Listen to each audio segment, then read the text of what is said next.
students, welcome to the class number 3 of accountancy. Today we will study the chapter number 1 as we have completed the chapter number 2. Chapter number 1 is accounting. Again हम इसमें यही है, सबसे पहला what is accounting, जो हमने पहले भी पढ़ा था. accounting क्या है? recording of daily transactions, जिसमें आपकी सेल्स, परचेज सभी कुछ आएगा और एक्सपेंसेस भी आएंगे, सैलरीज भी आएगी, रेंट भी आएगा, सभी ट्रांजैक्शंस जो मनी फॉर्म में है वो आएंगे. दूसरा था क्लासीफाई करना. क्लासीफाई करने में हम उनको डिफरेंट हेड्स में क्लासीफाई करते हैं कि कौन सा रेंट भी हो सकता है, 2-3 तरह के हो, हमारे 2 प्रीमिसेस हो, उनका रेंट हो, और सैलरीज कितनी हम अपने एम्प्लॉयज़ को दे रहे हैं. इसके अलावा हमने रॉ मटेरियल ख़रीदा, सेल करी, ये सब अलग अलग हेड में बांटे जाते हैं. ठीक है. और उसके बाद फिर था समराइजिंग. समराइजिंग में क्या था कि हमने उनसे टी शेप के अकाउंट्स प्रिपेयर किए. टी शेप अकाउंट्स प्रिपेयर करने में डेबिट हम सारे एक्सपेंसेस को करेंगे और जो रिवेन्यू मिलेगा वो हम क्रेडिट में डालते हैं, और उसके बाद फिर जो हमें प्रॉफिट या लॉस जो भी होगा वो हमारा एनालिसिस है. तो अकाउंटिंग बेसिकली क्या है? Recording, classifying, summarising, interpreting and analysing. और उसके बाद फिर हम उसको कम्युनिकेट करते हैं. किसको कम्युनिकेट करते हैं? जिन लोगों को इसकी ज़रूरत है, मतलब जो जो हमारे बिजनेस ऑर्गेनाइजेशन से जुड़े हुए हैं. सबसे पहले तो किसको ज़रूरत है? ओनर को, ये जानने की कि जो बिज़नेस वो कर रहा है उसमें उसको प्रॉफिट हो रहा है या लॉस हो रहा है. तो सबसे पहले वो, फिर जो क्रेडिटर्स हैं उनको भी बताना पड़ेगा कि हमारे यहाँ प्रॉफिट है या लॉस. जो और इन्वेस्टमेंट करना चाहते हैं वो. इसके अलावा जो हमारे से डील कर रहे हैं, हमारा माल बेच रहे हैं, उनको भी बताना पड़ता है. और इन दी एंड गवर्नमेंट को, क्योंकि जो भी बिज़नेस ऑर्गेनाइजेशन जो भी बिज़नेस करती है उसके बारे में गवर्नमेंट को भी पता होता है और टैक्स भी भरना होता है. इसलिए ये सब इसीलिए एनालिसिस किया जाता है कि हमें प्रॉफिट हो रहा है या लॉस, और हम जिस मोटिव के लिए इस बिज़नेस में आए हैं वो हम अचीव कर भी रहे हैं या नहीं. तो अकाउंटिंग की डेफिनेशन तो मुझे लगता है आप सबको याद हो गई होगी. Accounting is the process of recording, classifying, summarising और interpreting and analysing the financial transactions. ये किस लिए ज़रूरी है? क्या मोटिव है इन सब के पीछे? इसका ऑब्जेक्टिव क्या है? क्या ऑब्जेक्टिव है? सबसे पहला फिर वही आ जाता है, मेंटेनिंग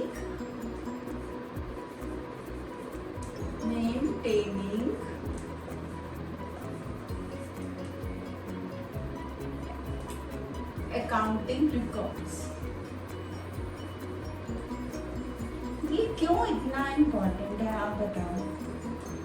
मेंटेनिंग अकाउंटिंग रिकॉर्ड्स क्यों इम्पोर्टेंट है? क्योंकि अगर हम एक भी ट्रांजैक्शन मिस कर जाएंगे तो हम अपना पूरा एनालिसिस नहीं कर पाएंगे कि हमें प्रॉफिट हो रहा है या लॉस हो रहा है. उसके बाद क्या है कि कंप्लीट रिकॉर्ड हमें अपनी हर ट्रांजैक्शन का रखना है. उसके बाद उसको हमें समराइज करके निकालना है क्या? Profit and loss. Profit and loss ये हमारे मेन ऑब्जेक्टिव्स हैं.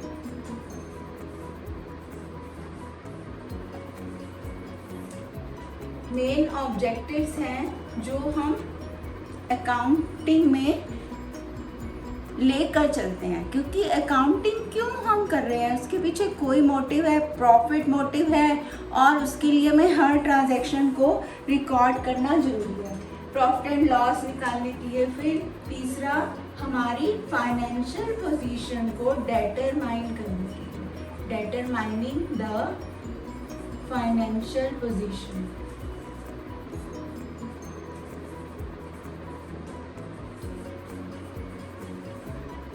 जरूरी है हमें फाइनेंशियल पोजीशन जानना? क्यों जरूरी है? क्यों जरूरी है? इसलिए जरूरी है क्योंकि हमें पता चले हमारी एसेट्स कितनी हैं, हमारी लायबिलिटीज़ कितनी हैं और हमारी कैपिटल कितनी है। तो determining the financial position of the organisation. तो पहला ऑब्जेक्टिव था मेंटेनिंग अकाउंटिंग रिकॉर्ड, दूसरा प्रॉफिट एंड लॉस डिटरमाइन करना, थर्ड है डिटरमाइनिंग द फाइनेंशियल पोजीशन। अब फोर्थ ऑब्जेक्टिव हमारा आता है facilitating the management. Fourth one is facilitating the management.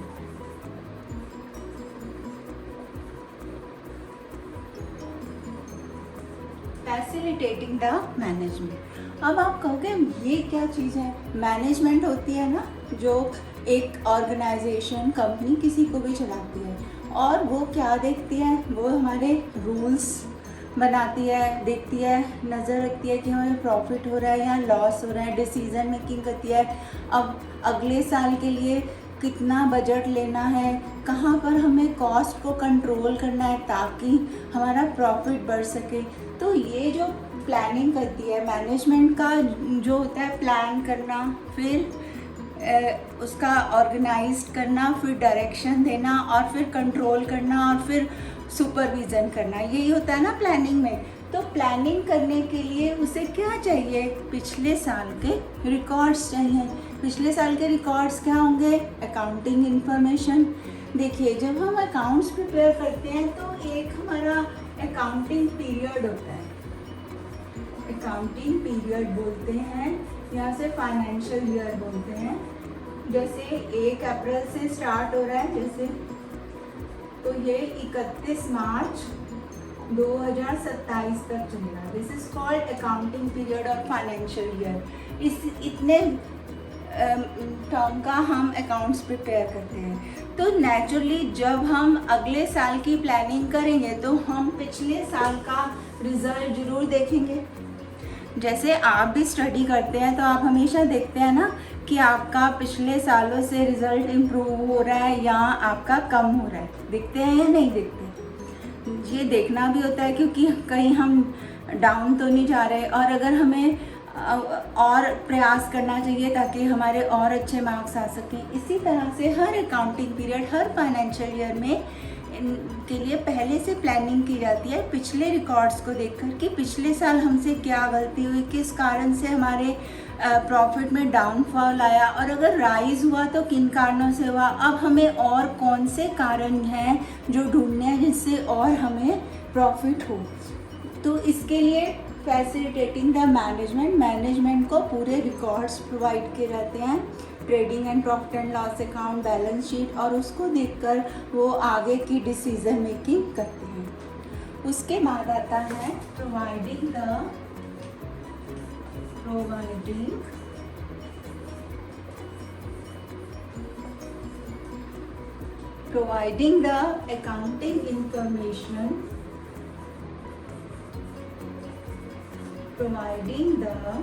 accounting information, to the persons who needed it। कौन कौन किस किस को चाहिए? सबसे पहले तो चाहिए ओनर को, दूसरा क्रेडिटर को जिसको पैसे लेने हैं हमसे, ठीक है, फिर थर्ड इन्वेस्टर को, और फोर्थ गवर्नमेंट को। तो पहला था हमारा क्या था? रिकॉर्ड करना, हर अकाउंटिंग ट्रांजैक्शन को, हर फाइनेंशियल ट्रांजैक्शन को रिकॉर्ड करना। उसके बाद प्रॉफिट एंड लॉस निकालना, फिर determining the financial health of the organisation, फिर फैसिलिटेटिंग द मैनेजमेंट को सारी चीज़ें प्रोवाइड करना जिससे वो अगले साल की डिसीजन मेकिंग कर सके, कॉस्ट कट कर सके और प्रॉफिट किस तरीके से बढ़ेगा वो सोच सके। उसके बाद providing information to the required sources. ये हमारे 5 ऑब्जेक्टिव थे। अब छठा है प्रोटेक्टिंग बिजनेस एसेट्स। protecting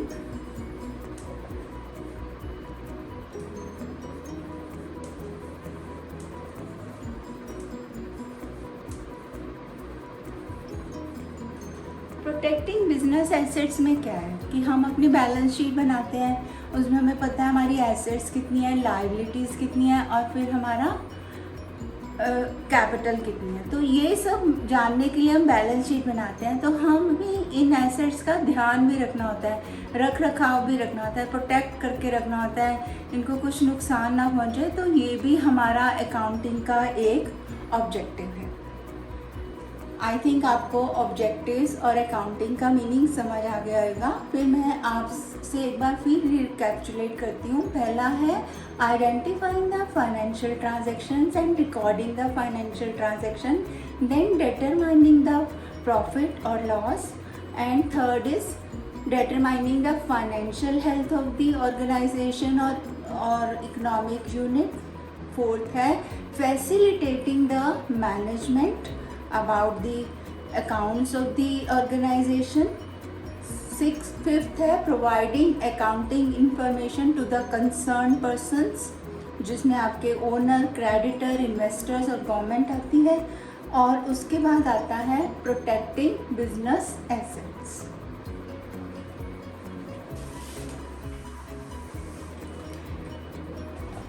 इसके बाद करेक्टरिस्टिक्स हम अगली क्लास में करेंगे। अब एक इम्पॉर्टेंट टर्म आती है बुक कीपिंग।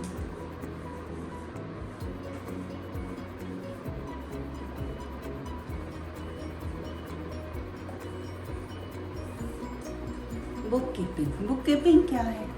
बुक कीपिंग जो है वो अकाउंटिंग से पहले स्टार्ट होती है। It's is the primary stage of accounting. सबसे पहले जब हम फाइनेंशियल ट्रांजैक्शंस को आइडेंटिफाई करते हैं और रिकॉर्ड करते हैं, वो बुक कीपिंग में आता है। फाइनेंशियल ट्रांजैक्शंस क्यों? क्योंकि हर जो भी एंट्री की जाती है उसको सिर्फ मनी फॉर्म में ही एंटर किया जाता है, मॉनेटरी फॉर्म में ही एंटर किया जाता है। हमने इतने किलो सामान बेचा या इतने बॉक्सेस सामान बेचा, उसके बारे में हमें नहीं बताना होता। हमें अकाउंट्स को हर टर्म को मॉनेटरी फॉर्म में बताना है। किस में बताना है? मॉनेटरी फॉर्म में।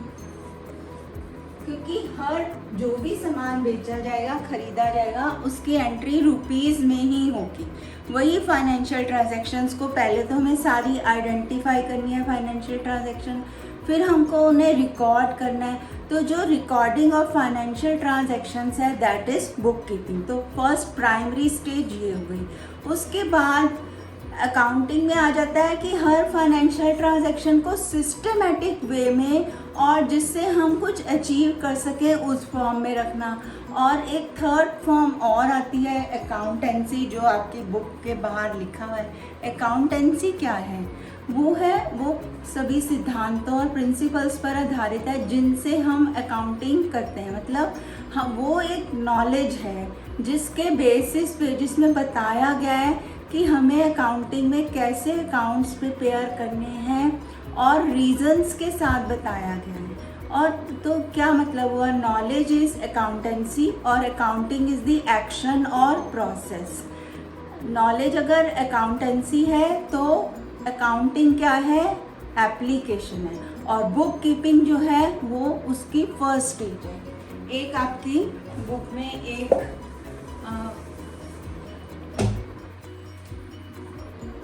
इस तरह का बना हुआ है पिक्चर, जिसमें सबसे पहला ये बुक कीपिंग है, ये अकाउंटिंग है और ये अकाउंटेंसी है। तो अकाउंटेंसी जो है वो हमें बताती है कि हमने किस तरीके से अकाउंट्स प्रिपेयर करने हैं, क्या रूल्स फॉलो करने हैं, कौन से रूल फॉलो किए जाएंगे, वो हमें अकाउंटेंसी बताती है। और अकाउंटिंग में हम क्या करते हैं? हम उन अकाउंट्स को प्रिपेयर करते हैं अंडरस्टैंडेबल फॉर्म में। और बुक कीपिंग क्या है? बुक कीपिंग है identifying the financial transactions and entering them in the form of which form, monetary form में रिकॉर्ड करना। तो बुक कीपिंग, अकाउंटिंग और अकाउंटेंसी जो तीनों हैं वो आपस में इंटर रिलेटेड हैं। इन तीनों एक दूसरे से जुड़े हुए हैं, इनके बिना काम नहीं चल सकता।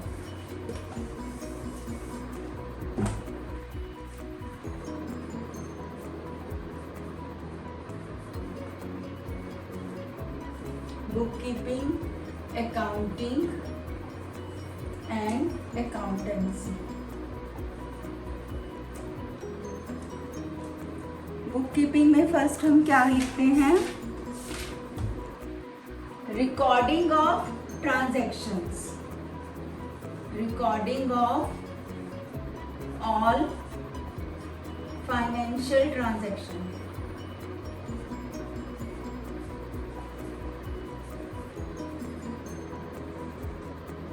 इसमें है we prepare accounts in the understandable form, we prepare accounts in the understandable form, और it is called application of accountancy, application of accountancy. और ये क्या है? It is includes theory, principles, theories, principles, सिद्धांत, प्रिंसिपल्स, सिद्धांत जिन पर आधारित हम अकाउंट्स प्रिपेयर करते हैं। हर एक के पीछे एक लॉजिक है। आगे आप पढ़ोगे कि अकाउंटेंसी एक आर्ट भी है और साइंस भी है। तो इसमें बताया जाता है कि हमने किस तरह से रिकॉर्ड्स बनाने हैं।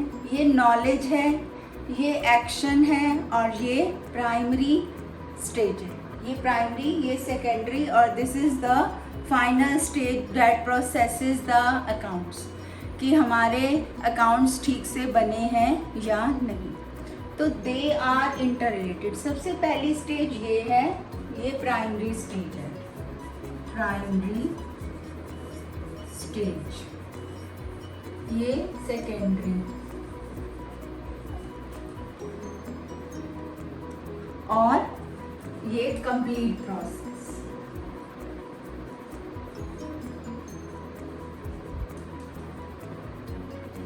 पहला क्या था? Recording the and identifying the financial transaction, application of accountancy, मतलब उनको सिस्टमेटिक और अंडरस्टैंडेबल वे में हम जो है अकाउंट्स प्रिपेयर करेंगे जिससे हमें प्रॉफिट एंड लॉस मिले। और उसका वो किस आधार पर हम बनाएंगे? जो थ्योरीज और प्रिंसिपल्स अकाउंटेंसी में दिए हुए हैं। अकाउंटेंसी इज द नॉलेज और ये उसकी एप्लीकेशन है और ये उसका रिकॉर्ड करने का तरीका है।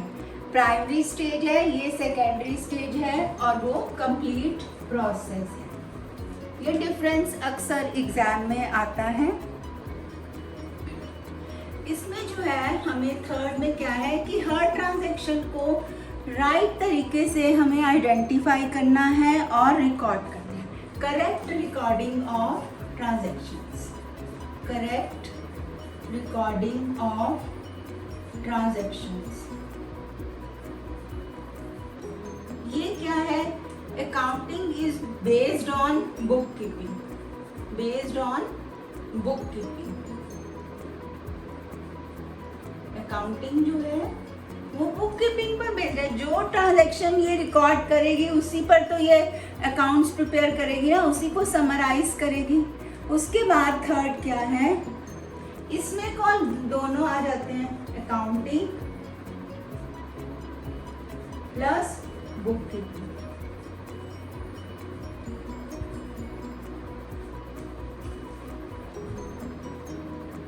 आई होप आप सबको ये समझ आ गया होगा। अब इसमें फोर्थ है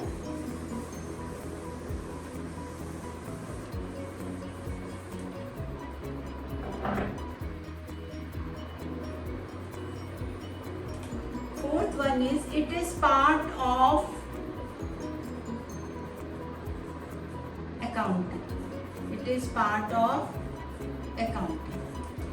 ये बुक कीपिंग किसका पार्ट है? अकाउंटिंग का, क्योंकि प्राइमरी स्टेज है। और ये जो है ये क्या है? एनालाइज करती है दी फाइनेंशियल ट्रांजैक्शन, ये फाइनेंशियल ट्रांजैक्शंस को एनालाइज करती है, प्रोसेस में लाती है कि हमें प्रॉफिट हो रहा है या लॉस हो रहा है। और ये क्या है, ये टीचिंग मेथडोलॉजी है। टीचिंग मतलब हमें बताती है कि आपने सही एंट्री की है या नहीं। रूल्स एंड प्रिंसिपल्स बताती है, रूल्स बताती है हमें अकाउंटेंसी के कि हमें अकाउंट्स किस तरह से प्रिपेयर करना है। आज की क्लास में इतना ही, और अगर आपको कुछ समझ में ना आया हो तो आप कमेंट करके पूछ सकते हैं। मिलते हैं फिर नेक्स्ट क्लास में और यही चैप्टर कंटिन्यू करेंगे।